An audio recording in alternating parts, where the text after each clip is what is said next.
Welcome back into Bear Trax, our inside look at Tennessee Smokies baseball, and it's great to be joined by one of the top prospects, not only in the Atlanta Braves organization.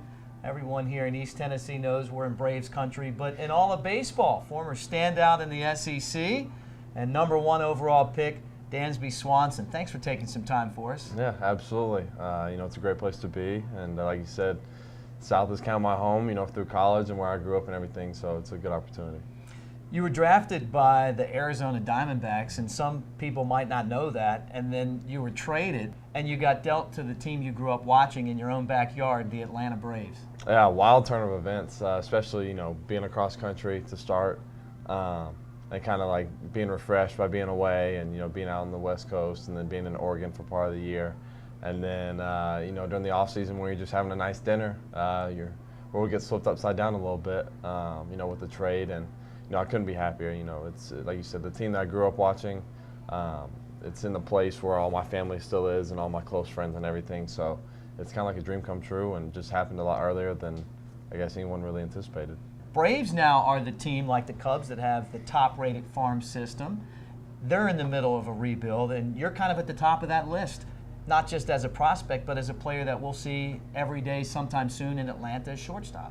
They've done a phenomenal job of basically building up the system for what they want. It's a lot of good pitching, a lot of good defense, and those tend to win championships. So they have an identity that they want to fulfill, and they're definitely committed to do so. Ozzie Albies was in the Southern League. He's your double play partner now. What is it like playing with him? It's awesome. Well, he's a young kid, and it's impressive what he's able to do, at such a young age. And, he's still learning and getting even better. Defensively, switching from short to second is not as easy as people would think, just because you're on a different side of the field and your footwork's way different. He's learned a couple of those things, but he's an awesome kid. He's really, really smart, bright, fun to be around, and he makes us better, not only on the field but in the locker room as well. People here also remember you from your days at Vanderbilt playing college baseball for the Commodores. Were you really a walk-on?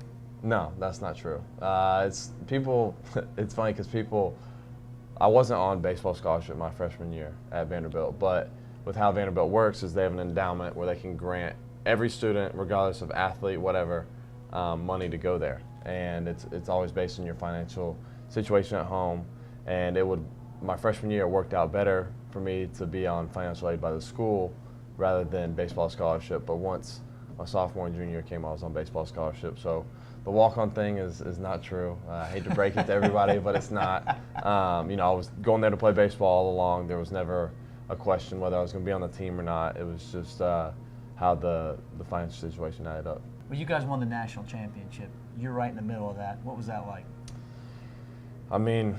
It's kind of hard to sum up just in a short little time, because it's been something that you had gone there dreaming about, wanting to do, especially with the guys that we had, and we knew that we could do it. It was just a matter of time. And our freshman year, we thought that was when it was going to happen, because we set the record for SEC wins in the season at 26-3. It was probably the best team I was ever on, really.